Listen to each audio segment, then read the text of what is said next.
Hello बच्चों, hope आप इस कोरोना काल में सुरक्षित हैं।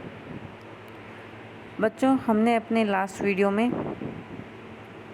आर्थिक भूगोल के अर्थ, परिभाषा, उसका क्षेत्र, उसकी विधियाँ, इन सब के बारे में पढ़ा है। आज हम चर्चा करेंगे संसाधन के बारे में। तो सबसे पहले हम चर्चा करते हैं कि संसाधन का अर्थ क्या होता है। तो बच्चों, जो संसाधन शब्द है, इसका अर्थ अगर अकॉर्डिंग जिमरमैन, जो भूगोलवेता थे, जिमरमैन के अनुसार हम देखें तो उन्होंने कहा था कि पर्यावरण की उन विशेषताओं से है जो मानव की आवश्यकताओं को पूरा करने में सक्षम अथवा सहायक हो, मानव उन पर भरोसा करता हो तथा उनकी उपयोगिता को पहचानता एवं जानता हो। ये जिमरमैन के शब्दों में संसाधन की परिभाषा है। और संसाधन जो वास्तव में अंग्रेजी शब्द रिसोर्स, री प्लस सोर्स का पर्यायवाची शब्द है, जिसमें री का अर्थ होता है दीर्घ अवधि या दोबारा या खोजना, तथा सोर्स का अर्थ है साधन। अतः रिसोर्स का अर्थ होता है आवश्यकता पूर्ति के ऐसे साधन जो देर तक उपयोगी रहें, उन्हें बार बार उपयोग में लाया जाए तथा उनकी खोज की जाती रहे। एनसाइक्लोपीडिया ऑफ सोशल साइंस के अनुसार संसाधन मानवीय पर्यावरण के वे पक्ष हैं जिनके द्वारा मानव की आवश्यकता की पूर्ति में सुविधा होती हो तथा सामाजिक उद्देश्यों की पूर्ति होती हो। स्मिथ तथा फिलिप्स के अनुसार मौलिक रूप से संसाधन वातावरण की वे प्रक्रियाएं हैं जो मानव के उपयोग में आती है। संसाधन में निहित भाव को हम निम्नलिखित परिभाषा के द्वारा भी समझ सकते हैं कि मानव द्वारा आकलित और भरोसा किया हुआ किसी वस्तु या पदार्थ का वह गुण या क्षमता और कार्य या संक्रिया जो मानवीय परिसंपत्ति बन जाता है, संसाधन कहलाता है।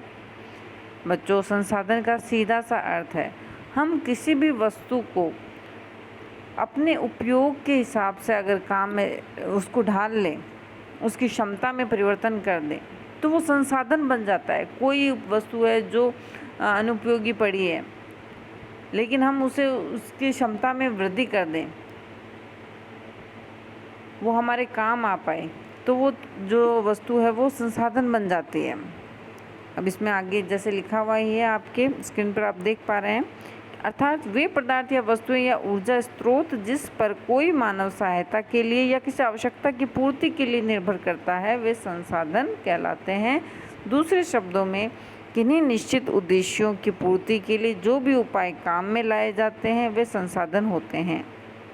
इनमें अवसरों से लाभ उठाने की क्षमता और अपने को कठिनाइयों में से बाहर निकाल लेने की क्षमता भी सम्मिलित रहती है। संसाधनों को उपयोग करते समय किसी व्यक्ति की पूर्व कल्पना करते हैं और उस व्यक्ति की आवश्यकताओं की पूर्तियों और सहायताओं के लिए प्रयुक्त किए जाने वाले पदार्थों तथा उपायों के गुणों की अनुमानित मात्राओं या अभिमूल्यों का बोध उन संसाधनों से होता है। मानव द्वारा अनुमानित उन गुणों से यह प्रकट होता है कि कोई वस्तु ऐसी है जो किन्हीं ऐसे निश्चित उद्देश्यों की पूर्ति कर सकती है जिन पर कोई मानव सहायता या पूर्ति के लिए निर्भर कर सकता है। बच्चों, ये संसाधन का अर्थ अगर सामान्य शब्दों में आप समझें तो इतना ज़्यादा ये सब समझा, इसकी परिभाषा की ही व्याख्या है। तो आप इसकी परिभाषा को अगर सामान्य शब्दों में समझें तो यही है कि भी कोई भी वस्तु है उसको हम अपने उपयोग के लिए उसकी क्षमता को बढ़ा देते हैं या अपने उपयोग में ले पाते हैं उस वस्तु को, तो वो संसाधन बन जाती है। ठीक है, हमारी जब आवश्यकता की पूर्ति करने में जब वो सक्षम हो जाता है तो वो हमारे लिए संसाधन है। इसके बाद हम एक डायग्राम से भी संसाधन को समझ सकते हैं कि संसाधन मानव द्वारा आकलित और भरोसा किया हुआ किसी वस्तु या पदार्थ का वह गुण या क्षमता और कार्य संक्रिया जो मानवीय परिसंपत्ति बन जाता है। ठीक है, इसमें क्या क्या गुण होते हैं संसाधन में? अवसर का लाभ उठाने की क्षमता, किसी निश्चित उद्देश्य की पूर्ति का उपाय, मानवीय आवश्यकताओं की पूर्ति या सहायता का आधार, अपने को कष्ट से बाहर निकाल लेने की क्षमता या शक्ति।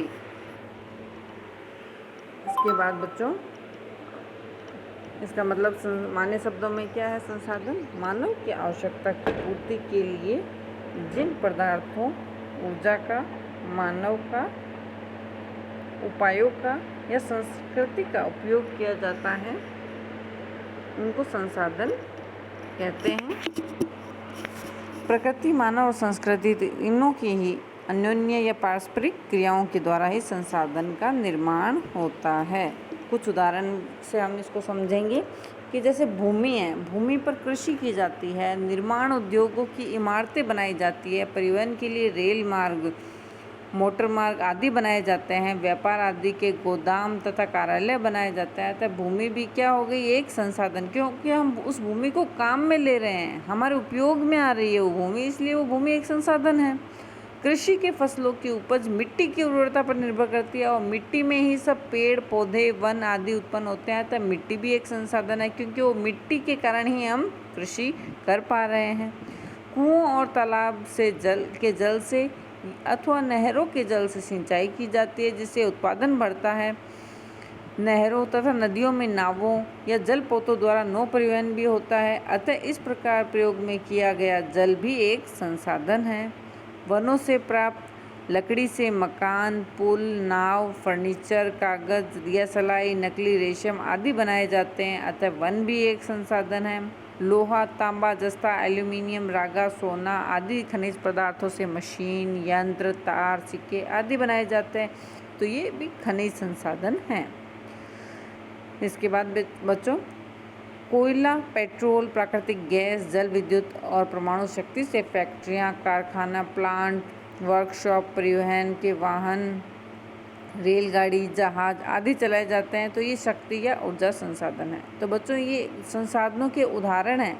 कोई खनिज संसाधन है, कोई ऊर्जा संसाधन है, कभी मृदा संसाधन है और जल संसाधन है। तो इस प्रकार से जो भी हमारे काम आ रहा है, हमने उसकी क्षमता में वृद्धि कर दी है, तो वो संसाधन बन जाता है। अब जैसे मानव भी स्वयं एक प्रमुख संसाधन है, क्योंकि उत्पादन के कारकों में मानवीय श्रम एक प्रधान कारक होता है। मानव केवल शारीरिक श्रम द्वारा ही उत्पादन नहीं करता, वरन मानसिक शक्तियों का प्रयोग करके भी आर्थिक क्रियाएं करता है। किसी प्रदेश या राष्ट्र की जनता की शारीरिक और मानसिक क्षमताओं के योग को उस प्रदेश या राष्ट्र की मानवीय शक्ति कहा जाता है और इसी को मानव संसाधन भी कहते हैं। तो बच्चों, सबसे महत्वपूर्ण संसाधन कौन सा है? मानव संसाधन, क्योंकि वो न केवल शरीर से बल्कि अपने जो मस्तिष्क को उपयोग में लाकर जिन निर्जीव पड़ी वस्तुओं को भी वो काम में ले लेता है। तो ये जो मस्तिष्क है, ये तो मानव में ही है। मानव ही वस्तुओं को संसाधन में बदल रहा है। तो मानव खुद एक महत्वपूर्ण संसाधन है। वो कई दूसरे कार्य भी, आर्थिक क्रियाएं भी अपने मस्तिष्क के बलबूते करता है।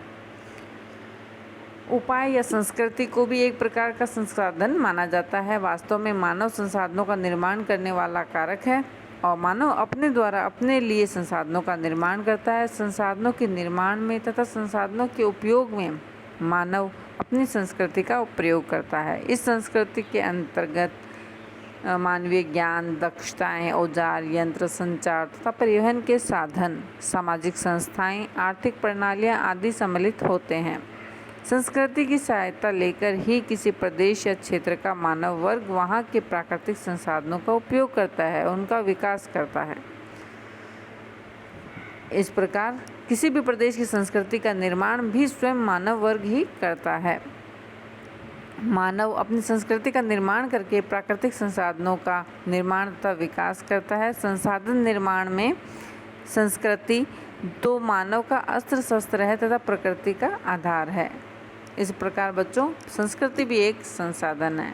तो आज हम संसाधन का अर्थ और परिभाषा पढ़ी है। नेक्स्ट वीडियो में हम संसाधन के वर्गीकरण के बारे में पढ़ेंगे। तब तक सुरक्षित रहिए और आप अपनी पढ़ाई को भी जारी रखें। धन्यवाद।